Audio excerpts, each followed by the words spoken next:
Hello, my people, Israel. I am speaking to you for the first time, for I want you to understand who you really are. You are the lost tribes of Israel, so-called blacks, African Americans, Negroes, all kinds of negative words. This also is written in the book of Deuteronomy of all the names that we will be called. So today I am going to read from scripture speaking about the 400-year curse that has not been finished yet. And also, I will speak of Deuteronomy chapter 28, of all the curses that Israel will suffer because they were disobedient to the Most High, Yah, praises to his holy name. So, you decide if you fit this description or not. I will first start off in Genesis chapter 15, verse 12. This is speaking about the 400-year curse. And when the sun was going down, a deep sleep fell upon Abraham. And lo, an horror of great darkness fell upon him. And he said unto Abram, Know of a surety that your seed will be a stranger in a land that is not theirs, and shall serve them, and they shall afflict them 400 years. And also that nation whom they shall serve will I judge, and afterward shall they come out with great substance. And thou shalt go to thy fathers in peace.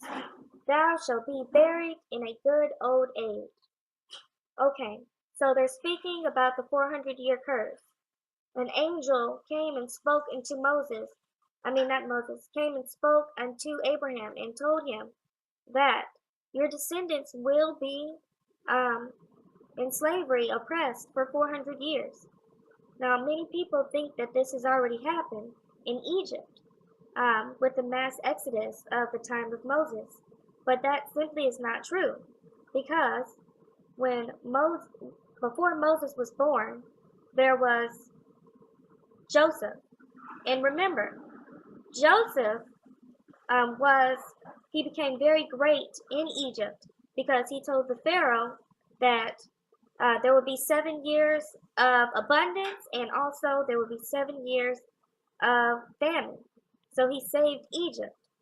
And then when his brothers came to him and he revealed that he was their brother, Joseph told them, also the Pharaoh told Joseph to tell them, to come into the land and bring all of their little ones. And that was 70 people of his whole family, including his sons as well. Joseph had 4 sons at that time.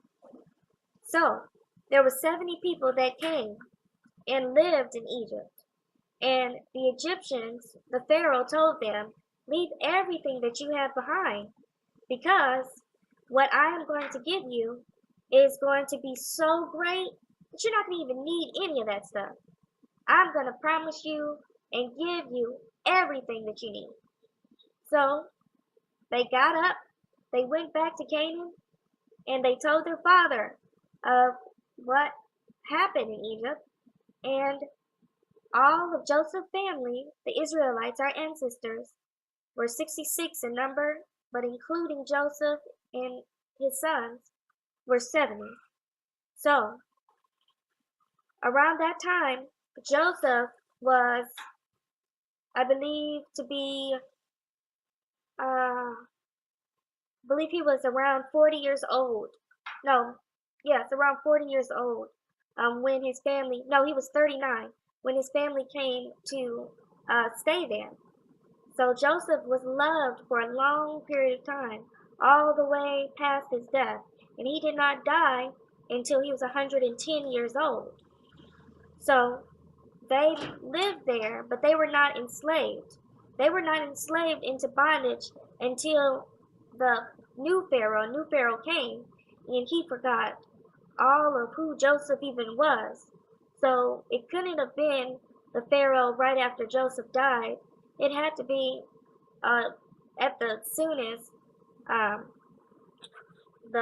maybe the second Pharaoh.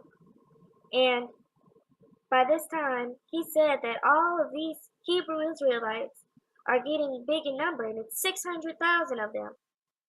So just think about it. If we came in only 70 of us, and then there were 600,000 around the time of this new Pharaoh, that's when he put us in bondage. So that's a big age gap. So at the max, we were in slavery in Egypt for 200 years with the first Exodus. But in verse 15, chapter 12, no, in chapter 15, verse 12 through 15, it speaks about a 400-year curse. So, that has not been fulfilled yet, but it's actually being fulfilled as we speak. For brothers and sisters, we are still in slavery. The first slave that was brought to America was in 1619. So, do your calculations. From slavery in America, 1619, 2019 is when the 400-year curse will be finished. So, a lot of you would say, well, slavery, we're not in slavery anymore. But indeed, we are in slavery, my brothers and sisters. We are being locked up.